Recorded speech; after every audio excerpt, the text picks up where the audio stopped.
چونکہ قیامت سے پہلے ایک ہوا چلے گی جس سے سارے اہل ایمان مر جائیں گے، ایک کلمہ گو مسلمان دنیا پہ زندہ نہیں بچے گا، صرف غیر مسلم ہوں گے، ایک بھی لا الہ الا اللہ کہنے والا نہیں ہوگا۔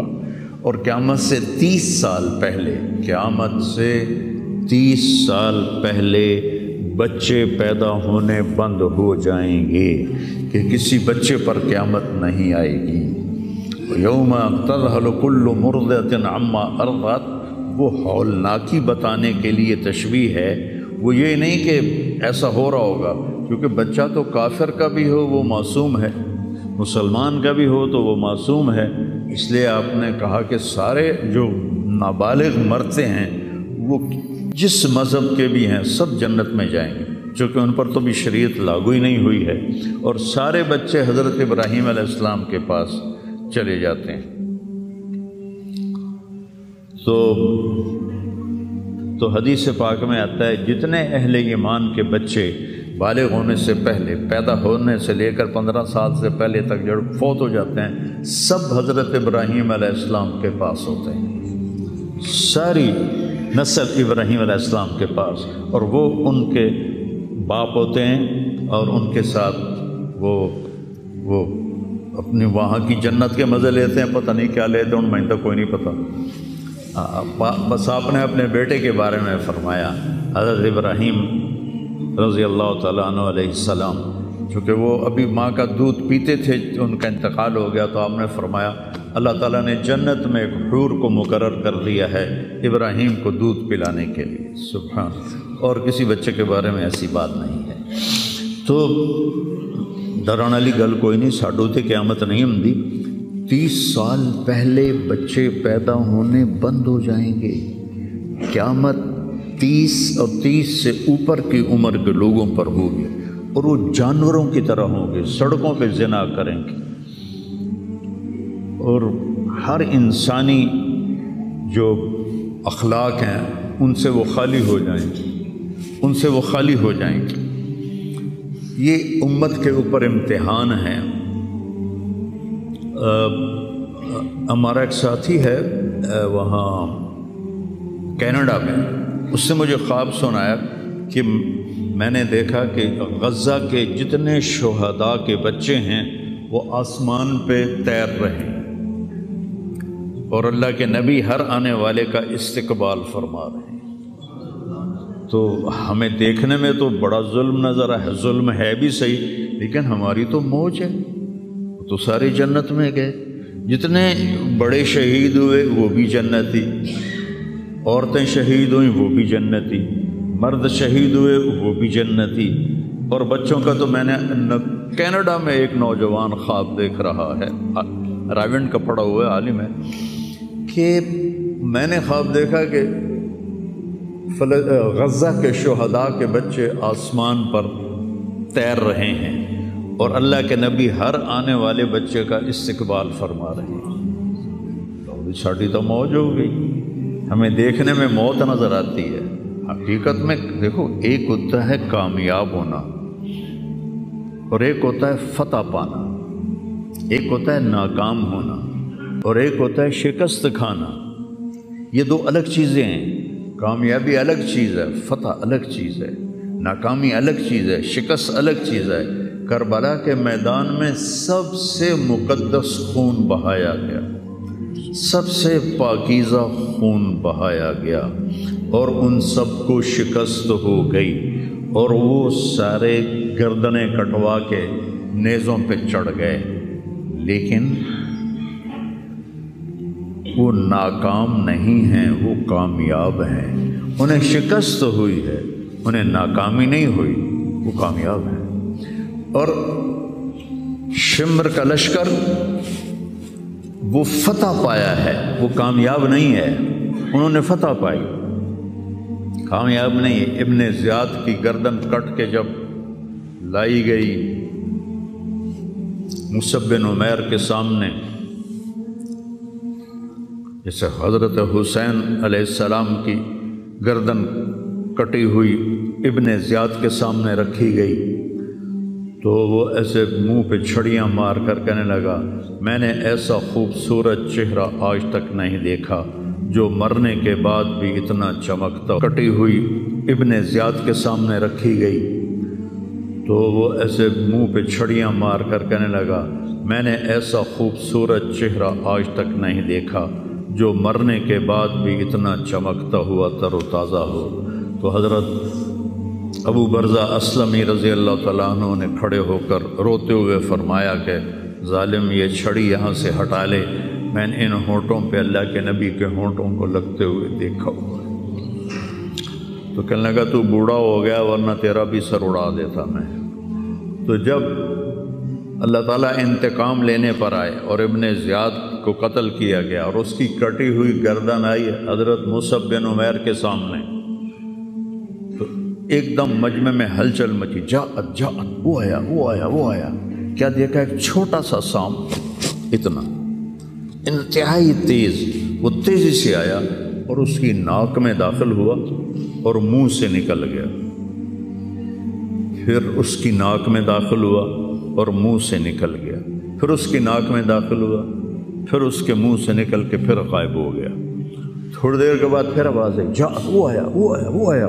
تو دیکھا وہی سانپ پھر آ رہا ہے اور آ کر اس کی ناک میں داخل ہوا اور پھر نکلا نہیں، اندر ہی غائب ہو گیا۔ فتح پائی ابن زیاد نے لیکن ناکام ہو گیا۔ شکست سکھائی امام حسین علیہ السلام اور ان کے 72 ساتھیوں نے، لیکن وہ کامیاب ہو گئے۔ جنگ سے پہلے آپ کو اونگ آ گئی تو آنکھ کھلی تو آپ ہنسنے لگے۔ حضرت زینب نے پوچھا یہ کوئی ہنسنے کا موقع ہے، کیوں ہنسے ہو؟ کہا خواب میں اللہ کے نبی ملے ہیں، کہہ رہے بیٹا میں تمہیں لینے کے لیے آ چکا ہوں۔ تو دیکھنے میں شکست ہوئی ہے لیکن وہ کامیاب ہیں۔ عمر بن سعد کو فتح ہوئی ہے تو ناکام ہے۔ عمر بن سعد کی کٹی ہوئی گردن بے مختار کے سامنے رکھی گئی، اللہ تعالیٰ نے ایک کو زندہ نہیں چھوڑا، جتنے بھی قاتلین حسین تھے سب قتل ہوئے۔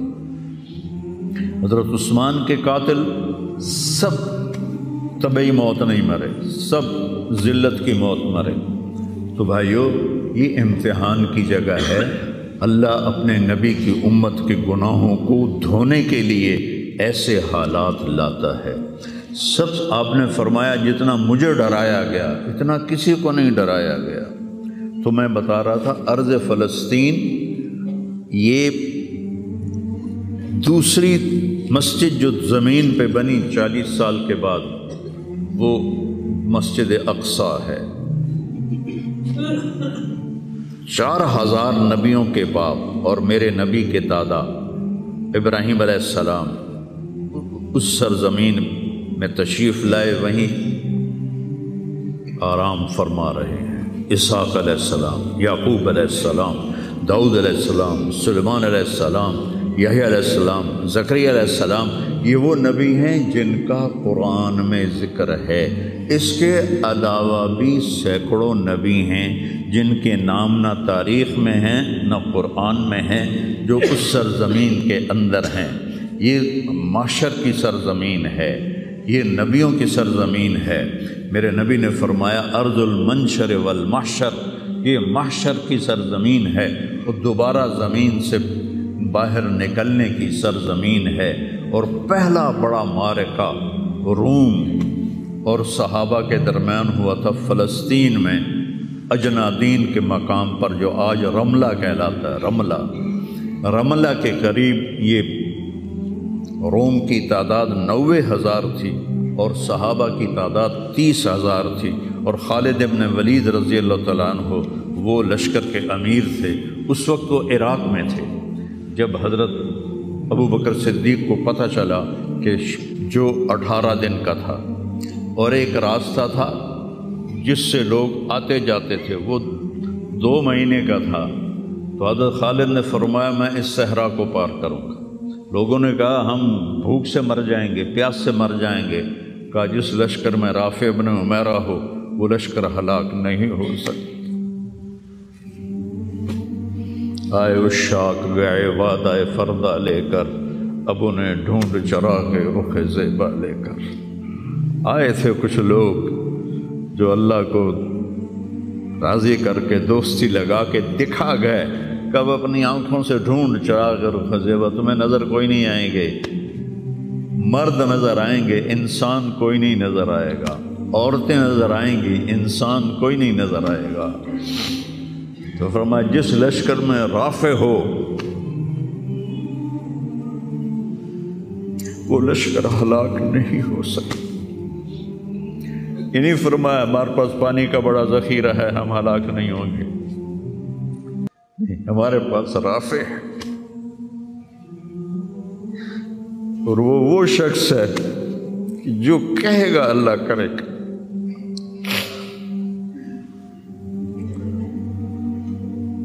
18 دن میں اس کو پار کیا، اور ایک مقام پر آ کر پانی ختم ہو گیا، 3 دن بغیر پانی کے گزارے۔ تو صحابہ نے کہا کہ اب ہم مرتے ہیں، طاقت نہیں ہے، کہا رافع کو بلاؤ۔ رافع کی آنکھیں خراب تھیں، فرمانے لگے رافع پانی چاہیے۔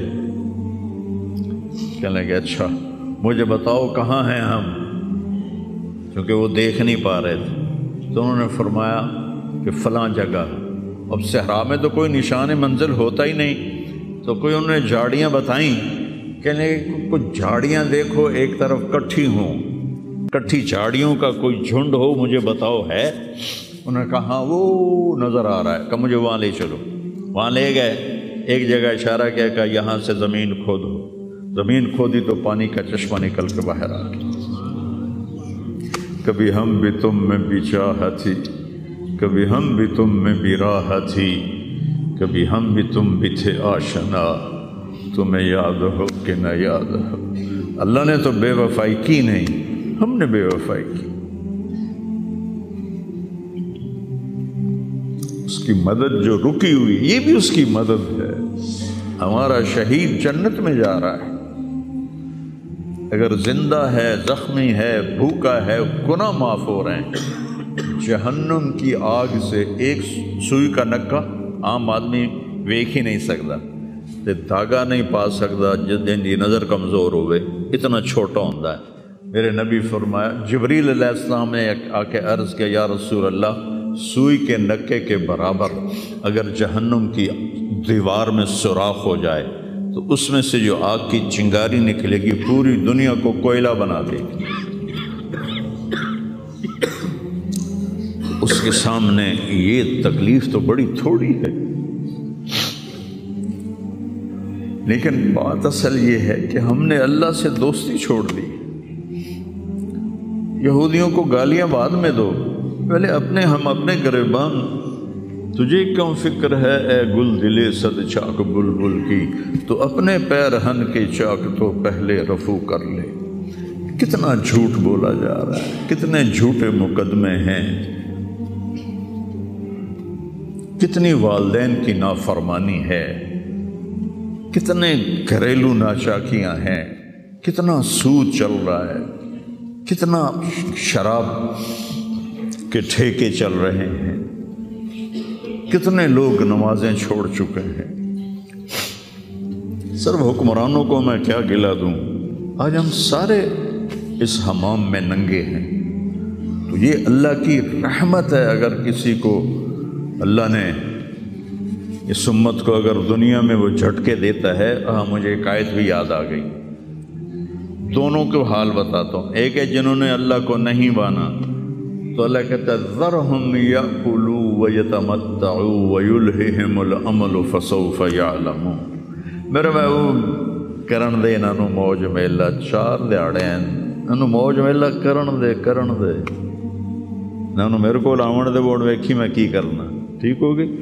ہمارے بارے میں کیا کہا، وَلَنُذِيقَنَّهُم مِّنَ الْعَذَابِ الْأَدْنَىٰ دُونَ الْعَذَابِ الْأَكْبَرِ لَعَلَّهُمْ يَرْجِعُونَ۔ میں تمہیں دنیا میں چھوٹے چھوٹے عذاب دوں گا، بڑا عذاب نہیں دوں گا آخرت کا۔ یہ غزہ کی جو تباہی ہے یہ چھوٹا عذاب ہے، یہ چھوٹی تکلیف ہے۔ دون العذاب الاکبر فَيُعَذِّبُهُ اللَّهُ الْعَذَابَ الْأَكْبَرَ يَصْلَى النَّارَ الْكُبْرَى، اور عذاب اکبر نار کبرا جہنم ہے۔ تو میرا اللہ کہہ رہا ہے کہ میں تمہیں چھوٹے چھوٹے عذاب دوں گا، بڑا عذاب نہیں دوں گا، تاکہ تم توبہ کر کے میری طرف آ جاؤ، اور جو مجھے نہیں مانتے انہوں نے چھٹی دیتے۔ جو بچہ اسکول میں پڑھتا ہے اسی کی حاضری ہوتی ہے، غیر حاضری ہوتی ہے۔ جو پڑھتا ہی نہیں تو اس کی کون حاضری لیتا ہے یا غیر حاضری لیتا ہے؟ اپنے بچہ کوئی غلطی کرے تو اس کو تنبیہ کی جاتی ہے، گلی کا بچہ کوئی کچھ کرے تو ہم نے کبھی دیکھا ہے کہ کیا کر رہا ہے؟ یہ امت میرے اللہ کی لاڈلی امت،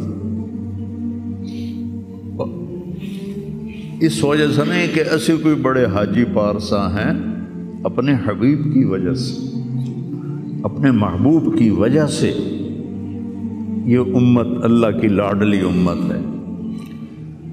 اللہ ہمیں بھی بندر خنزیر بنا سکتا ہے، ہمیں کیوں چھوڑا ہوا ہے؟ گنبد والے کے لیے درود پڑھو،